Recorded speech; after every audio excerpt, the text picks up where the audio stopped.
அனைவருக்கும் வணக்கம்.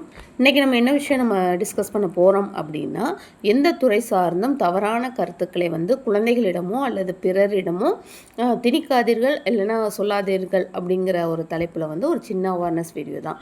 என்ன அப்படின்னா, இப்போ நம்ம குழந்தைகளாக இருந்தாலும் சரி, நம்ம என்ன சொல்லுவோம் அப்படின்னா, ஏதாவது ஒரு இன்சிடெண்ட்டில் நம்ம பாதிக்கப்பட்டிருக்கலாம். அது எதுவாக வேணாலும் இருக்கலாம். ஒரு டாக்குமெண்ட் வாங்குறதுக்கு ஒரு அரசு அலுவலகம் போயிருக்கலாம், இல்லை ஏதாவது ஒரு ஸ்கீம் பற்றி தெரிஞ்சுக்கிறதுக்காண்டி போயிருக்கலாம், இல்லை நம்ம ஒரு போலீஸ் ஸ்டேஷன் போயிருக்கலாம், இல்லை ஒரு விஓ பார்க்க போயிருக்கலாம், இல்லை ஒரு கவர்மெண்ட் ஜிஹெச் போயிருக்கலாம், இல்லை அக்ரிகல்ச்சர் ஆஃபீஸ் போயிருக்கலாம். இந்த மாதிரி அரசு அலுவலகமோ இல்லை பிற அலுவலகமோ இல்லை ஒரு பேங்க்கோ இந்த மாதிரி எங்கே போயிட்டு வந்திருக்கலாம்.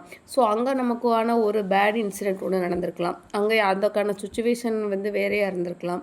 ஸோ அந்த மாதிரி ஒரு நமக்காக ஒரு தாட், இந்த டாக்டர்ஸ்னால் இப்படி தான் இருப்பாங்க, அட்வொகேட்னால் இப்படி தான் இருப்பாங்க, போலீஸ்னால் இப்படி தான் இருப்பாங்க, ரெவன்யூ ஆஃபீஸர்ஸ்னால் இப்படி தான் இருப்பாங்க, டீச்சர்ஸ்னால் இப்படி தான் இருப்பாங்க அப்படிங்கிற மாதிரி நமக்கு உள்ள ஒரு தவறான கருத்துக்களை நம்மளோட குழந்தைகளிடமோ அல்லது பிறரிடமோ அதை நம்ம திணிக்கக்கூடாது. நமக்கான ஒரு உரிமை ஒரு இடத்துல மறுக்கப்படுது அப்படின்னா அந்த உரிமையை எப்படி பெறணும் அப்படிங்கிறதுக்கான வழிகளை மட்டும்தான் பார்க்கணுமே தவிர, இந்த டிபார்ட்மெண்ட்னா இப்படி தான், கோர்ட்டுனா இப்படி தான் அப்படிங்கிற மாதிரி நமக்கு உள்ள ஒரு தவறான புரிதலை நம்ம யாரிடமும் திணிக்கக்கூடாது.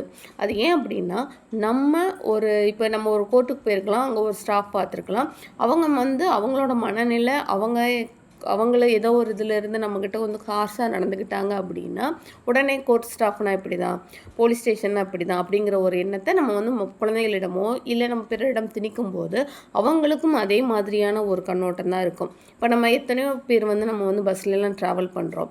எல்லா கண்டக்டருமே ஒரே மாதிரியாக இருக்காங்க, இல்லை எல்லா டிரைவருமே ஒரே மாதிரியாக இருக்காங்க கிடையாது. நல்ல டிரைவர்ஸு, நல்ல கண்டக்டரு, நல்ல ஒரு ஃப்ரெண்ட்லியாக அப்ரோச் பண்ணுறவங்க எல்லாருமே எல்லா துறைகளிலுமே இருக்காங்க. யாரோ ஒருவர் செய்த தவறுக்காக ஒரு தவறான ஒரு செயல் நடக்குது அப்படின்னா அது அவங்களோட தனிப்பட்ட ஒரு பிஹேவியரை தான் அது குறிக்குமே தவிர அது துறை சார்ந்ததாக என்றைக்குமே நம்ம எடுத்துக்கக்கூடாது. எல்லா துறைகளிலுமே நல்ல அதிகாரிகளும் நல்ல அரசு அலுவலர்களும் பிற தனியார் துறைகளிலுமே தனியார் அலுவலர்களும் இருக்காங்க. அதனால் நமக்கு ஒரு இடத்துல நடந்த ஒரு இன்சிடெண்ட்டை வச்சு ஒரு தவறான கருத்தை குழந்தைகளிடமும் பிறரிடமும் நம்ம திணிக்கக்கூடாது அப்படிங்கிறத நான் சொல்லணும்னு நினச்சேன். அதுக்காண்டி தான் இந்த வீடியோ பதிவு. ஏன் அப்படின்னா, இப்போ குழந்தைகள் வளர்ந்து வரும்போது ஒரு துறை சார்ந்து நம்ம தவறான கண்ணோட்டத்தோடு அவங்க வளர்ந்துட்டாங்க அப்படின்னா அவங்களோட பார்வையில் எப்போவுமே அந்த துறை சார்ந்தவர்கள் அப்படி தான் இருப்பாங்க.